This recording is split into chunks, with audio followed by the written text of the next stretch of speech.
والصلاة والسلام علی رسول الکریم۔ فضیلت اہل بیت۔ اہل بیت سے کیا مراد ہے؟ اہل بیت سے مراد رسول اللہ صلی اللہ علیہ وسلم کی وہ آل اور اولاد ہیں جن پر صدقہ حرام ہے۔ ان میں حضرت علی رضی اللہ عنہ کی اولاد، حضرت جعفر رضی اللہ عنہ کی اولاد، حضرت عقیل رضی اللہ عنہ کی اولاد، حضرت عباس رضی اللہ عنہ کی اولاد، بنو حارث بن عبد المطلب اور نبی اکرم صلی اللہ علیہ وسلم کی تمام ازواج مطہرات اور بیٹیاں شامل ہیں۔ اللہ تعالیٰ کا ارشاد ہے، ترجمہ: اے پیغمبر کے اہل بیت، اللہ چاہتا ہے کہ تم سے ناپاکی کا میل کچیل دور کر دے اور تمہیں بالکل پاک صاف کر دے۔ علامہ ابن کثیر رحمہ اللہ فرماتے ہیں، قرآن مجید میں جو تدبر کرے گا اس کو کبھی بھی اس بات میں شک نہیں ہوگا کہ رسول اللہ صلی اللہ علیہ وسلم کے ازواج مطہرات بھی مذکورہ آیات کریمہ کے اندر داخل ہیں، اس لیے کہ سیاق کلام ان کے ساتھ ہے۔ یہی وجہ ہے کہ اس کے فوراً بعد فرمایا، ترجمہ: اور تمہارے گھروں میں جو اللہ کی آیتیں پڑھی جاتی ہیں اور حکمت کی باتیں سنائی جاتی ہیں ان کو یاد رکھو۔ فضیلت عائشہ رضی اللہ عنہا۔ آیت کریمہ کا مطلب یہ ہے کہ تمہارے گھروں میں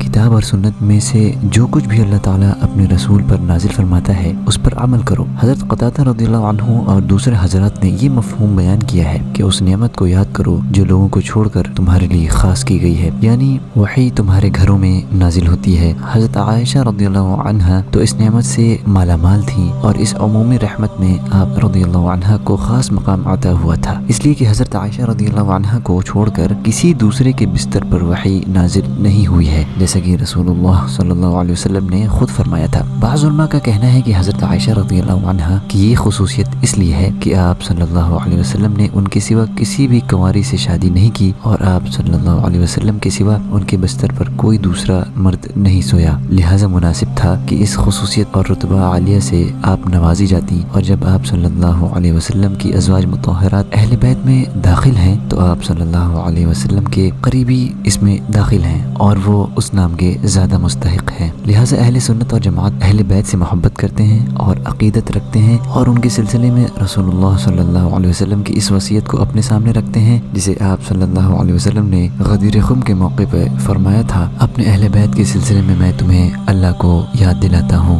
اہل سنت اور جماعت کا طرز عمل۔ اہل سنت اور جماعت ان سے محبت کرتے ہیں اور ان کی تکریم و تعظیم کرتے ہیں، اس لیے کہ یہ بھی رسول اللہ صلی اللہ علیہ وسلم سے محبت اور عقیدت اور آپ صلی اللہ علیہ وسلم کی تعظیم اور تکریم کی علامت ہے، لیکن یہ اس شرط کے ساتھ ہے کہ وہ سنت کی اتباع پر قائم ہو، جیسے کہ ان کے سلف الصالحین حضرت عباس رضی اللہ عنہ اور ان کی اولاد حضرت علی رضی اللہ عنہ اور ان کی اولاد کا حال تھا، اور ان میں سے جو سنت رسول اللہ صلی اللہ علیہ وسلم کے مخالف ہوں اور دین پر قائم نہ ہوں پھر ان سے عقیدت اور دوستی جائز نہ ہوگی، چاہے وہ اہل بیت میں سے ہی کیوں نہ ہو۔ اہل بیت کے بارے میں اہل سنت اور جماعت کا موقف بہت ہی اعتدال اور انصاف پر مبنی ہے۔ اہل بیت میں سے جو دین اور ایمان پر قائم ہے اہل سنت ان سے گہری محبت اور عقیدت رکھتے ہیں، اور ان میں سے جو سنت کے مخالف اور دین سے منحرف ہوں ان سے دور رہتے ہیں، چاہے وہ نسبی طور پر اہل بیت میں داخل ہوں، اس لیے کہ اہل بیت اور رسول اللہ صلی اللہ علیہ وسلم کے قریبی ہونے سے کوئی فائدہ نہیں جب تک وہ اللہ تعالیٰ کے دین پر قائم نہ ہوں۔ حضرت ابو ہریرہ رضی اللہ عنہ روایت کرتے ہیں کہ آپ صلی اللہ علیہ وسلم پر جب یہ آیت کریمہ نازل ہوئی، ترجمہ: اور اپنے قریب کے رشتہ داروں کو ڈر سنا دو، تو آپ صلی اللہ علیہ وسلم نے کھڑے ہو کر فرمایا، اے قریش، یا اس جیسا کوئی لفظ کہا، اپنے آپ کو خرید لو، اللہ تعالیٰ کے سامنے میں تمہارے لیے کچھ نہیں کر سکتا۔ اے بنی عبد مناف، میں اللہ کے سامنے تمہارے لیے کچھ نہیں کر سکتا۔ اے عباس ابن عبد المطلب، میں اللہ کے سامنے تمہارے لیے کچھ نہیں کر سکتا۔ اے صفیہ